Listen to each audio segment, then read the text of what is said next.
Magandang araw po sa ating lahat dyan mga idol. Yung hindi pa po nakakilala sa atin, yung hindi pa po nakapag-subscribe sa channel po natin, huwag niyong kalimutan. Mag-subscribe, mag-like at mag-share po sa channel natin. Ako po si Paul Pizzo ng Hap and Sons Game Farm from Surigao City, Surigao del Norte, Caraga Region. Yan po ang location po natin. Uulitin ko po. I'm from Surigao City, Caraga Region. Yan po ang location po natin. Okay? So, yung gusto ano po sa atin, ako po yung nagpapahulugan system. Yan. Close na po. Yung late born natin, close na. Yung national, sold out na. So, next year na naman tayo para sa Early Bird Edition.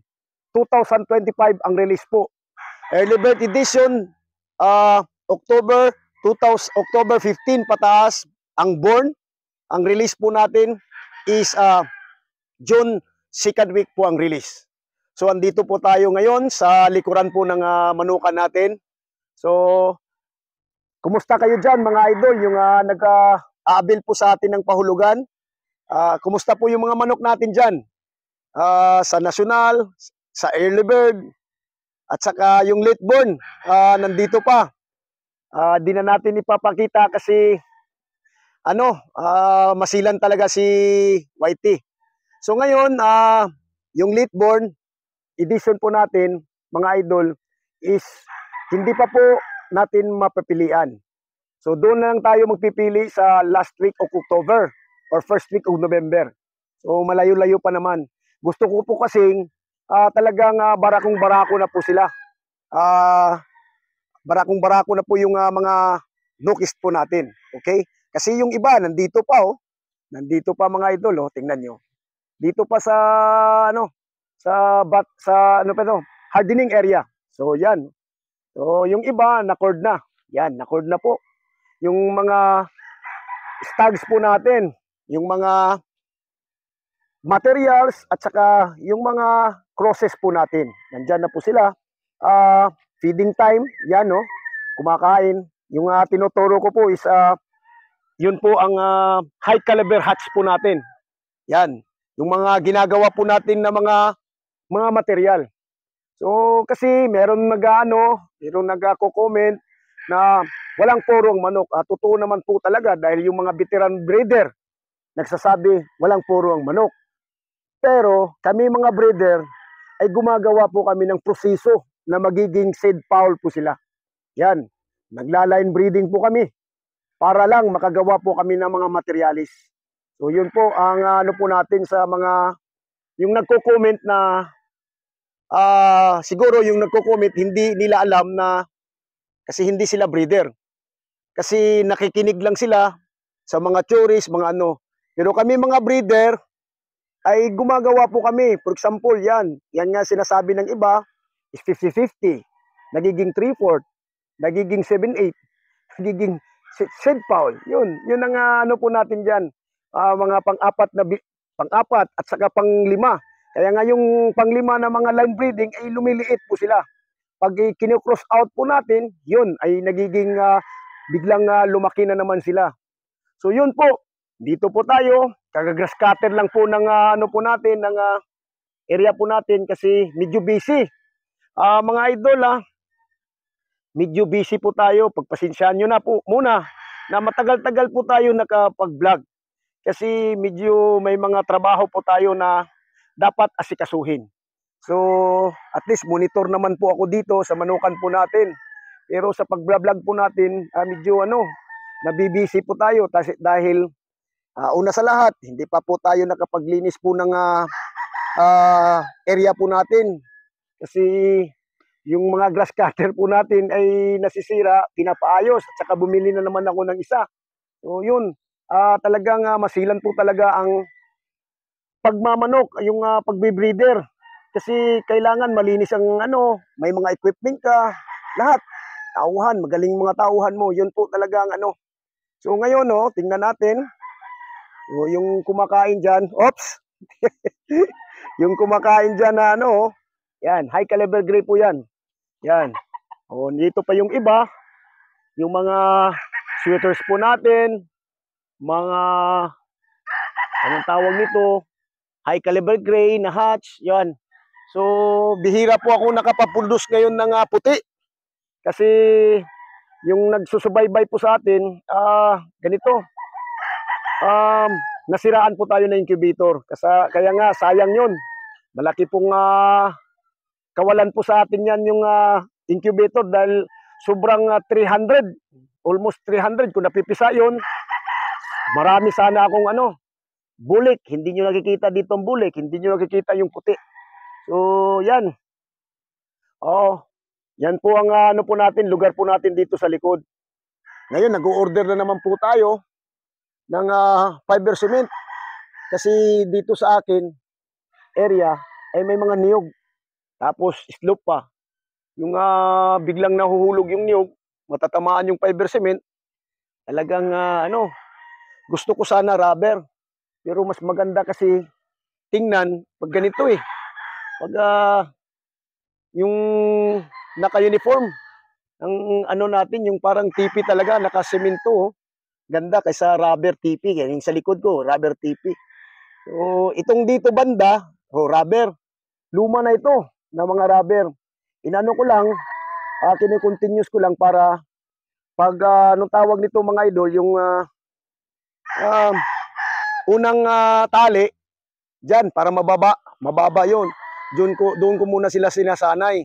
Tapos pag nasanay na po sila, ita-transfer natin sila sa taas. Maliit lang po talaga itong natin. Ngayon, dahil malapit na po nagpisa, pinapaayos ko na yung ranging sa early bird dito banda. Yan. Yan sa taas na yan, no? Yan, pinapaayos ko na yan. Ngayon, maliit lang yan. Isang rolyo lang na, tawag nito, dati, isang rolyo lang na net, fish net. Oo. Ngayon, pinamalakihan ko na. Yan, pinamalakihan ko na. Mamaya, isasabi ko sa iyo talaga kung anong purpose na ba't lumalaki yung po natin, yung, tawag nito, yung ranging po natin. Kasi, ganito mamaya, turo ko muna sa inyo. Yan, malaki na po ito sila. So sa first batch ng early bird, first batch at saka hanggang dyan lang ako sa first batch sa early bird. Kasi naglilimit lang po tayo para hindi makompromise. Kaya ngayon, kahit maliit lang po yung po natin, yung area natin, akala ko, hindi na mag-feeder picking dahil alam ko na yung gagawin. Yung pala, di ba? Yung nag-a-assume tayo, may kamalian din. Maraming masasayang na manok. Pag maliit lang talaga ang espasyo, lalagyan ko dito ng 400 chicks sa isang net. 100 meters yun na net. So malaki-laki na sa tingin ko. Yun pala, ay talagang crowded sila. So maraming na damage yung mga nag-feeder picking. So yung mga buntot nila hindi maayos. Kaya ngayon ba, medyong paling, merong hindi tumutubo. So na ilagay po natin sila sa sinasabi natin reject. So class B. Yan, class C. Yung kulang ang mga tubo na buntot. Ngayon, pinalakihan ko na. Ito, sa tingin ko, hanggang doon eh. 3 net ito eh, 3 rolyo. Hanggang doon banda, sa tingin ko nasa 2,500 square meter. Ang ilagay ko dito, mga idol, is sabihin natin 350 na sisiw. So yun lang, para malaki talaga po ang nila. Kasi nakikita ko sa mga malakihang breeder, nakikita ko talaga na ang ganda ng tubo ng buntot nila. Pag so medyo tayo, nag-iisip tayo, talagang ginagastusan natin, bumibili po tayo ng 2 rolyo na net. Yan, para at least malaki. Malaki. Yan, malaki yan. So, yung mga damo na yan, paglagay ng, sigurado ko, paglagay ng mga sisi niyan, pag nakawalan na po natin, pinakawalan po natin sila, pinagala-gala, sigurado ako, mauubos yan. Dahil talagang ang gusto po ng mga sisiw is yung kumakain po sila ng damo. So yun po ang ano po natin ngayon. Bago yung net po natin, ng ranging po natin, pinalakihan po natin. Saka nag-cording na po tayo sa Litborn. Yan. Yung nag-aabil po sa atin sa Litborn edition, hintay-hintay lang po tayo mga idol. Okay? So, yung nakakuha naman sa atin na bumalik-balik, wala naman po sila talagang masabi kasi ganito po yan. Talagang nagbibigay po talaga tayo ng maayos. Kaya nga, gusto ko nga 8 months and a half, talagang magre-release yung barakong-barako para maibigay ko sa inyo super na super talaga. So yan po. Dahil panay ko inuulit-ulit talaga na walang perfecto ang breeding. Kahit anong quality ang manok po natin, meron talagang hindi maayos. Kahit maayos sa forma, maayos sa lahat. Kung yung sinasabi natin hindi maayos, alam nyo na. Hindi na natin dito banggitin. Kasi ang hirap-hirap ni YouTube. So yun po mga idol, tingnan nyo.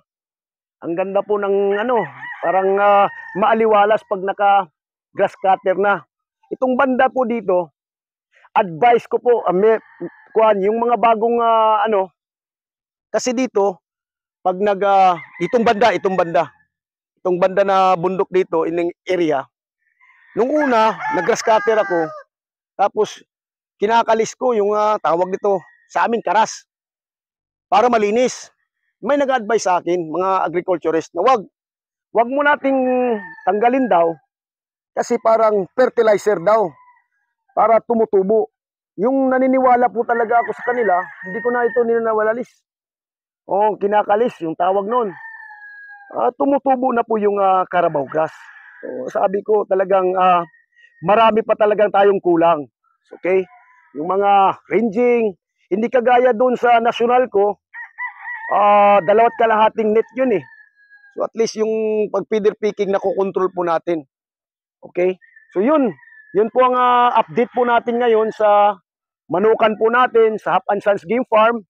So yung please subscribe and share po sa channel po natin. Ako po ay nagpapahulugan system. 1, 2, 3, 4.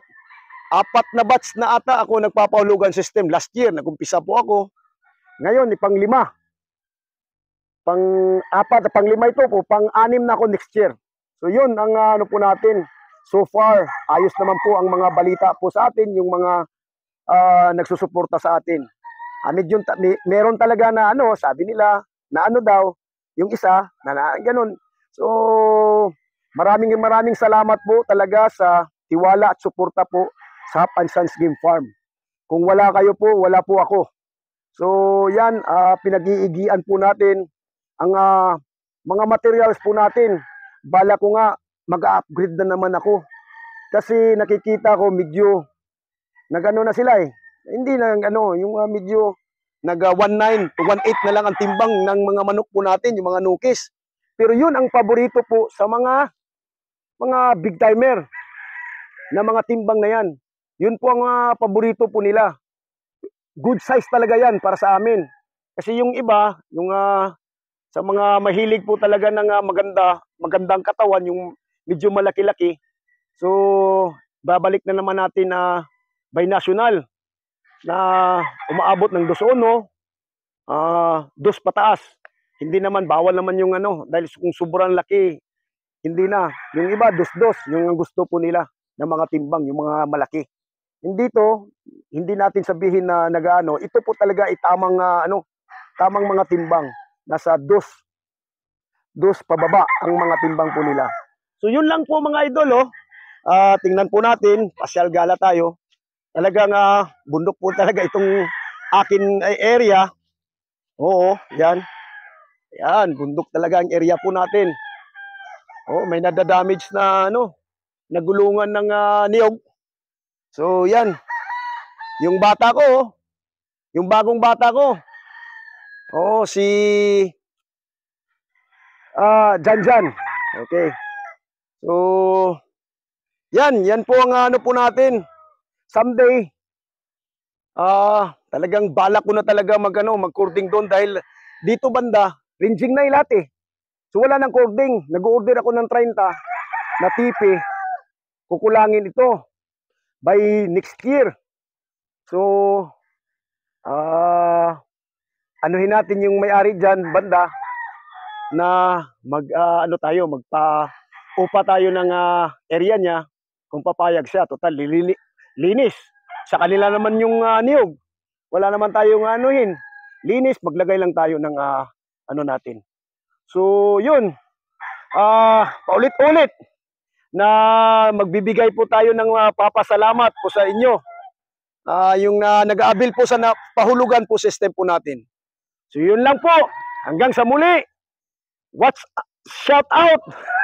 Watch out na naman. Shout out po sa lahat. Shout out, shout out, shout out. God bless. Maraming salamat. Thank you.